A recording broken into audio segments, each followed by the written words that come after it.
Good morning students. पिछले videos में हमने फर्म के लागत वक्रों या उत्पादक या एक जो फर्म होती है उसके लागत वक्रों के बारे में अध्ययन किया था। आज हम आगम या फर्म जो उत्पादन करती है उसको जो उसकी बिक्री से उसे जो आय प्राप्त होती है उससे संबंधित अवधारणाओं का अध्ययन करेंगे। जैसे हम जानते हैं कि जो फर्म की आगम है अर्थात आय और जो लागतें हैं वो मिलकर निर्धारित करती है कि फर्म को लाभ कितना होगा। आगम शब्द किसी फर्म द्वारा एक वस्तु की निश्चित मात्रा को विभिन्न कीमतों पर बेचने से जो आय प्राप्त होती है उसको बताता है।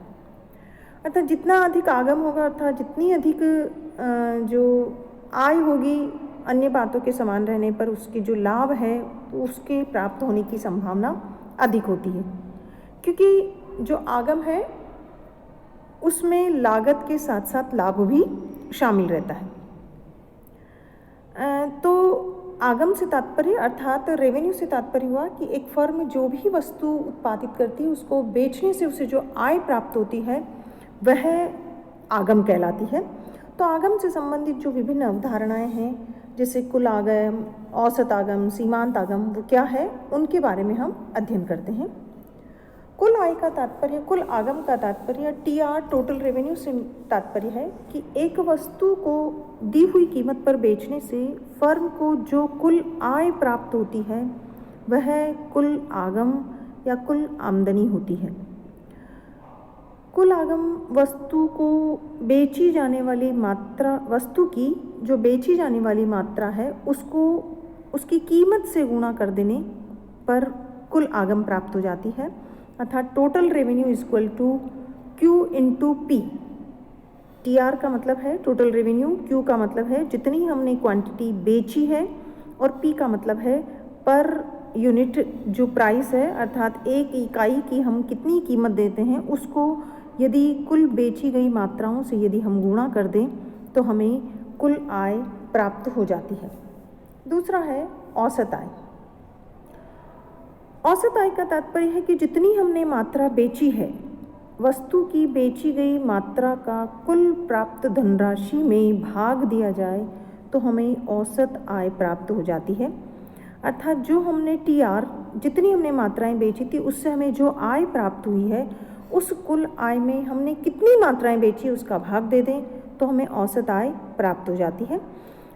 चूँकि जो औसत आय है सामान्यतया वही कीमत भी सब जगह सारे ही बाज़ारों में जो औसत आय होती है वह कीमत ही मानी जाती है। जो औसत आगम वक्र है वो मांग वक्र भी कहलाता है, क्योंकि ये जो वक्र है, ये जो कर्व है, ये विभिन्न कीमतों पर मांगी जाने वाली मात्रा को बताता है। एक फर्म की दृष्टि से एक क्रेता जो कीमत देता है वही उस उत्पादक के लिए, उस फर्म के लिए औसत आय कहलाती है। अर्थात जो कीमत है वही औसत आगम भी मानी जाती है। फिर तीसरा है सीमांत आगम। सीमांत आगम से तात्पर्य है कि एक विक्रेता ने जितनी मात्राएं बेची उससे जो कुछ आय प्राप्त हुई यदि उसमें एक और मात्रा के बेचने से जो उसकी कुल आय में वृद्धि होती है उसे हम सीमांत आगम कहते हैं। अर्थात एक फर्म की बिक्री में थोड़ी वृद्धि के परिणाम स्वरूप कुल आगम में होने वाली वृद्धि है। अर्थात सीमांत आगम या सीमांत आय कुल आय में होने वाले परिवर्तन की दर है। सपोज ये करिए कि हमने 10 मात्राएं बेची और प्रति इकाई कीमत हमारी 10 रुपये थी, अर्थात हमारी कुल आय 100 रुपये हो गई।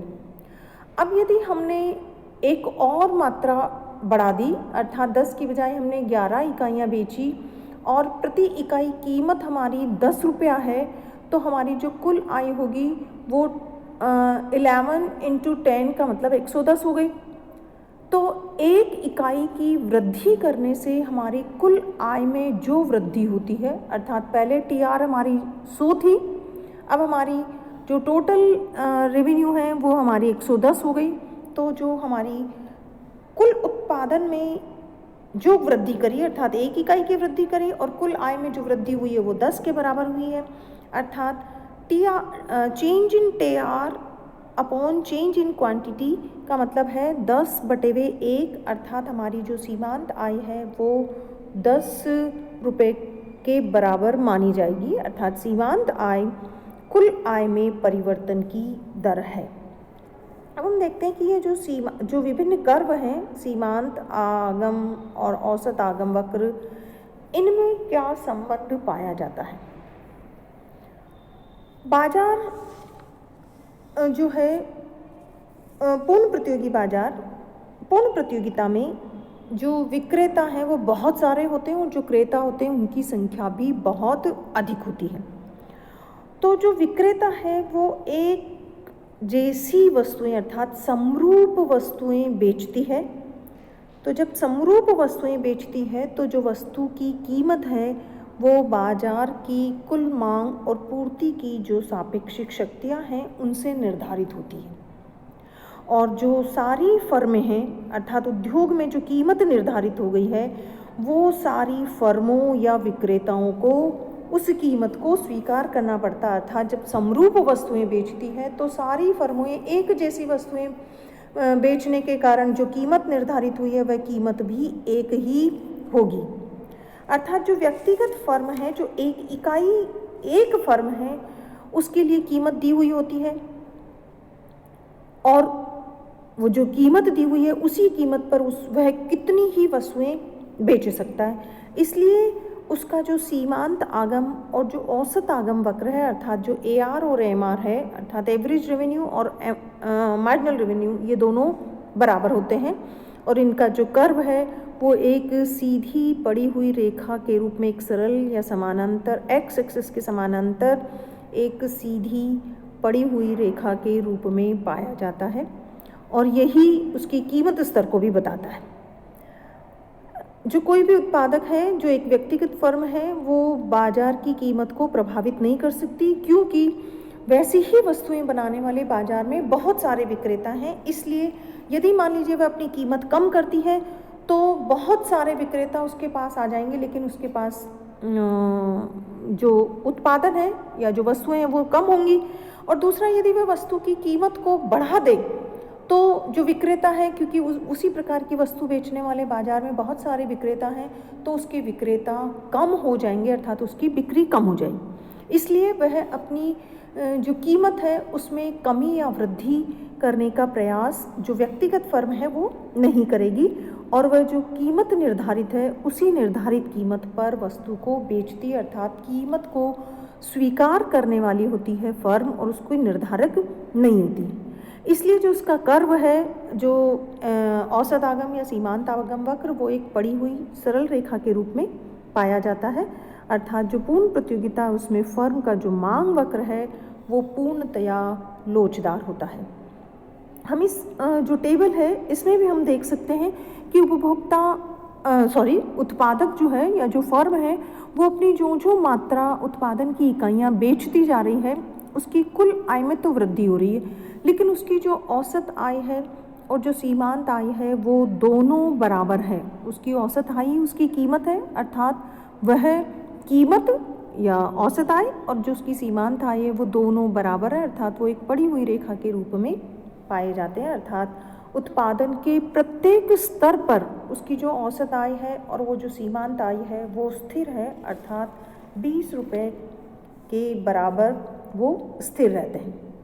अब हम देखें कि जो अपूर्ण प्रतियोगिता या जो एकाधिकारी बाजार है उसमें हमारे औसत आगम और सीमांत आगम वक्र कैसे होते हैं। जो एकाधिकारी बाजार या जो अपूर्ण प्रतियोगिता है उसमें जो उत्पादक है वो वस्तु की मांग दी हुई होने पर उसे यदि वस्तु की ज़्यादा मात्रा बेचनी है तो उसे कीमत उसे कम करनी पड़ेगी अर्थात औसत आय कम करके ही या कीमत कम करके ही वह अपनी बिक्री को बढ़ा सकता है। अब यदि वह कीमत कम करता है तो उसके कारण उसकी सीमांत आय भी कम हो जाती है, लेकिन सीमांत आय में जो कमी की दर है वो औसत आय की तुलना में अधिक होती है, या जो औसत आगम में जो कमी की दर है उससे सीमांत आगम में कमी की दर ज़्यादा होती है, क्योंकि वो जो कीमत कम कर रहा है वस्तु की अधिक मात्रा बेचने के लिए, वो केवल उस एक अतिरिक्त इकाई पर ही कम नहीं करेगा, बल्कि उसने जितनी भी इकाइयाँ उसको बेचनी है उन सब की कीमत उसे कम करनी पड़ेगी। अर्थात उसी कीमत में कमी केवल अतिरिक्त इकाई पर ही नहीं, बल्कि उसकी पिछली सारी इकाइयों पर करनी पड़ती है। इसीलिए उसका AR और MR कर्व दोनों नीचे गिरते हुए होते हैं, किंतु MR अधिक तेजी से नीचे गिरता है। जैसा कि हम इस रेखा चित्र में भी देख रहे हैं कि हमारे AR की तुलना में MR कर्व नीचे की ओर है, अर्थात दोनों गिर रहे हैं, लेकिन MR कर्व या सीमांत आगम वक्र तेज गति से नीचे गिरता है। हम इस टेबल में भी देख सकते हैं कि हमारी औसत आय में कमी, एक इकाई की हमारी औसत आय में कमी, जो जो उत्पादन की मात्रा अधिक बेची जा रही है औसत आय में कमी हो रही है, अर्थात 18, फिर दूसरी इकाई पर 16, फिर तीसरी इकाई पर 14, चौथी इकाई पे 12, पाँचवीं पे 10, अर्थात औसत आय में तो कमी हो रही है, लेकिन सीमांत आय में कमी उसकी तुलना में ज़्यादा हो रही है। जैसा कि पहली इकाई पर 18 है, दूसरी इकाई पर औसत आय तो 16 है, लेकिन सीमांत आय 14 कम हो गई। जो तीसरी इकाई यदि हम बेचते हैं तो औसत आय 14 है, लेकिन सीमांत आय हमारी 10 हो जाती है, अर्थात पहले की तुलना में और ज़्यादा कम हो गई। चौथी इकाई यदि हम बेचते हैं तो औसत आय में तो उतनी ही आनुपातिक कमी हुई है, अर्थात 2 रुपये के बराबर कमी हुई है, लेकिन सीमांत आय में 4 रुपये के बराबर कमी हो गई। तो औसत आय की तुलना में हमारी सीमांत आय तेज गति से गिरती है, अर्थात अपूर्ण प्रतियोगिता में यदि फर्म को अपना माल अधिक बेचना, अपना उत्पादन अधिक बेचना है, तो वह तभी बेच सकेगी जबकि वह कीमत कम करती है। तो हमने देखा कि औसत आय और जो सीमांत आय वक्र है वो दोनों नीचे की ओर गिरते हुए पाए जाते हैं। अब हम एक और महत्वपूर्ण जो हमारा की अवधारणा है कि औसत आय, सीमांत आय और मांग की जो लोच है उनमें क्या संबंध है। हमने एक रेखा चित्र खींचा है जिसमें AR और MR रेखाएं हमने खींची है। हमारी मांग की लोच का जो एक समीकरण है, सूत्र है कि E = AR/AR - MR। E का मतलब है मांग की लोच, AR का मतलब है औसत आय और MR का मतलब है सीमांत आय। हम इस रेखा चित्र के माध्यम से इन औसत आय और सीमांत आय के संबंध को देख सकते हैं कि हमने इस रेखा चित्र में हमारी औसत आय है APE के बराबर, जो हमारा औसत आय कर्व है, और जो सीमांत आय कर्व है वो है P, नीचे हमने MR लिखा, अर्थात ये नीचे की ओर x एक्सिस को स्पर्श कर रहा है, तो ये हमारा MR कर्व है। अब हम AR जो है वो हमारी CF के बराबर है, और जो MR है, नीचे हमने जो लिखा है AR - MR है वो, तो जो हमने जो हमने CM लिखा है, चूँकि हमारे जो रेखा गणितीय जो समीकरण जो होते हैं उनके अनुसार PAB = BCD, अर्थात जो हमारे जो कोण हैं, जो समान त्रिभुज के जो भुज हैं, जिसमें हम देखते हैं कि PAB और BCD, इनके कारण हमारे जो कोण हैं BAP, वो कोण बराबर है BCD के बराबर, ये दोनों समकोण हैं। इसके साथ ही ABP और CBD ये कोण बराबर हैं, क्योंकि ये दोनों सम्मुख कोण हैं। इसीलिए हमारी जो मात्रा है PA वो बराबर हो जाती है CD के बराबर। अब हम CD निकाल सकते हैं। CD का मतलब है CM - DM।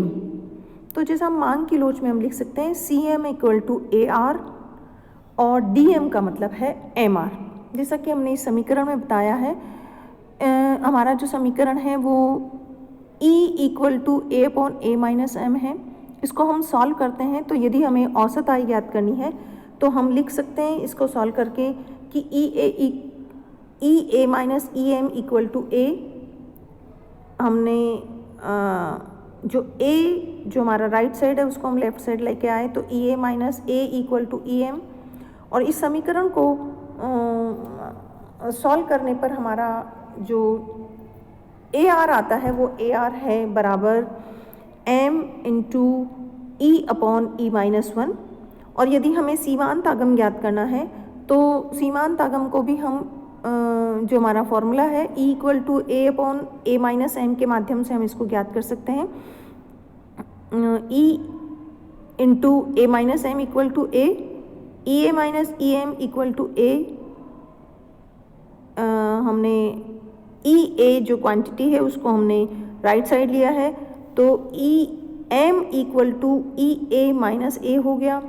फिर E M equal to A common लिया, ई माइनस वन, और सीमांत आगम equal to A into E minus one upon E जो है हम ज्ञात कर सकते हैं। अर्थात यदि हमारे पास दो मात्राएं यदि दे रखी है, यदि औसत आय सीमांत आय दे रखी है तो हम मांग की लोच ज्ञात कर सकते हैं। और यदि हमारे पास में सीमांत आय दे रखी है और मांग की लोच दे रखी है तो हम औसत आय ज्ञात कर सकते हैं। और यदि हमारे पास में औसत आय और मांग की लोच दे रखी है तो हम सीमांत आगम ज्ञात कर सकते हैं। इसके साथ ही एक और बात हम इस अध्ययन के साथ देखना चाहेंगे कि ये जो आगम वक्र हैं जिनका अध्ययन हमने भी किया कि औसत आय और सीमांत आय, तो इनका क्या महत्व है। अर्थात आर्थिक विश्लेषण जो है उसमें AR और MR एक महत्वपूर्ण औजार है। किसके लिए? क्योंकि जैसा हम जानते हैं कि जो AR कर्व है वो एक फर्म के लिए, एक उत्पादक के लिए क्या होती है, कीमत रेखा होती है। तो हमने पिछले वीडियो में हमने लागतों के बारे में अध्ययन किया था। तो एक जो फर्म है वो अपने लाभ को ज्ञात करने के लिए औसत आय को सीमांत आय से संबंधित करके वो ये पता लगा सकती है कि फर्म को जो है वो सामान्य लाभ प्राप्त हो रहा है या बहुत अधिक लाभ प्राप्त हो रहा है, या जो फर्म है वो घाटे में चल रही है। यदि औसत आय और सीमांत आय दोनों बराबर हैं, दोनों जो औसत लागत वक्र है वो सीमांत आय वक्र को स्पर्श करता, दोनों संतुलन की स्थिति में है तो फर्म को सामान्य लाभ होता है। यदि जो औसत लागत रेखा है वो यदि औसत आगम रेखा से बहुत ऊपर है तो फर्म को हानि होती है। अर्थात औसत लागत औसत आय से कम होती है तो फर्म को हानि होती है। और यदि औसत लागत वक्र औसत आय वक्र को बहुत उससे नीचे होता है, औसत आगम वक्र से औसत लागत वक्र नीचे की ओर यदि खींचा जाता है तो, या फिर हम इसे यूँ कह सकते हैं कि यदि औसत आय औसत लागत की तुलना में अधिक है तो फर्म को असामान्य लाभ होता है। अर्थात हम ये पता लगा सकते हैं कि एक फर्म जो है वो किस प्रकार की स्थिति में पाई जा सकती है। इसके साथ ही ये भी हम पता लगा सकते हैं कि एक फर्म जो है वो अपनी पूर्ण क्षमता के साथ उत्पादन कर रही है या नहीं कर रही है। अर्थात यदि औसत लागत वक्र औसत आगम से ऊपर की ओर खींचा जा रहा है या उससे औसत लागत वक्र को औसत आय वक्र उसके निम्नतम बिंदु से पहले ही यदि स्पर्श कर लेता है तो फर्म अपनी पूर्ण क्षमता का प्रयोग नहीं कर पाती है। इसके साथ ही जो सीमांत आगम और जो सीमांत लागत वक्र हैं वो यदि आपस में काटते हैं तो उससे फर्म की कीमत, उसकी उत्पादन मात्रा, उन सब का भी हम पता लगा सकते हैं। और इसके साथ ही साथ जो विभिन्न साधन हैं उनकी कीमतों के निर्धारण में भी हम इन औसत आगम उत्पाद और सीमांत आगम उत्पाद वक्रों का प्रयोग करते हैं। अर्थात ये जो कर्व हैं ये साधन कीमतों के निर्धारण में उल्टे यू आकार के हो जाते हैं। अर्थात एक फर्म के संतुलन की व्याख्या करने में भी ये एक महत्वपूर्ण और उपयोगी औजार हैं, उपयोगी उपकरण हैं। धन्यवाद।